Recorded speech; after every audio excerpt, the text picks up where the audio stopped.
பிஸ்மில்லாஹிர் ரஹ்மானிர் ரஹீம். திரு ஃபைசுல் ஹபீப் ஹ்வாஜா ஹபீபுல்லா ஷா அலைஹி ரஹ்ம அவர்கள் அருளியது. அத்தியாயம் 21. ஆத்மா ஜாத்தின் கண்ணாடி, கல்பு சிஃபாத்துக்களின் கண்ணாடி. சிருஷ்டிகர்த்தாவாகிய அல்லாஹு தஆலாவின் ஜாத் எனும் மூலத்துக்கு ஆத்மா கண்ணாடியாக இருப்பது போல, இறைவனின் திருப்பெயர்களுக்கும் வர்ணிப்புகளுக்கும் அகம் எனும் கல்பு கண்ணாடியாக உள்ளது. ஆத்மாவிலே வித்தை போல் மொத்தமாய் உள்ளவை அனைத்தும் அகத்திலே விருட்சம் போல் விரிவானவையாய் வியாபிக்கின்றன. ஆனதால் அகமும் ஆத்மாவைப் போலவே எல்லையும் திசையும் அற்றதாகவும் இடம் எனும் கட்டுப்பாட்டுக்கு வசப்படாததாகவும் இருக்கின்றது.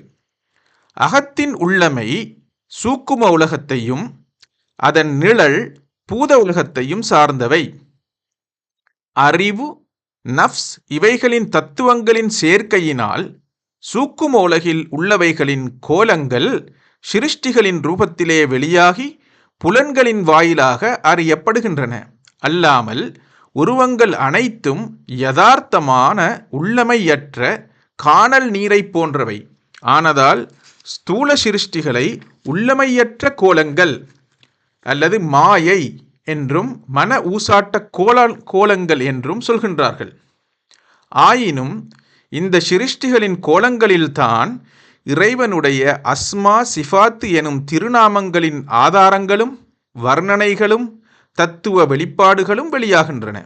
இவைகளே விளக்கமற்ற வெளிரங்க கண்ணோட்டமுடையவர்களுக்கு திரையாகவும், விளக்கமுள்ள அகக்கண்ணோட்டமுள்ள மெய்ஞானிகளுக்கு மூலகர்த்தாவாகிய அல்லாஹுவின் தரிசனையை அடைவதற்கான துணையாகவும் இருக்கின்றன.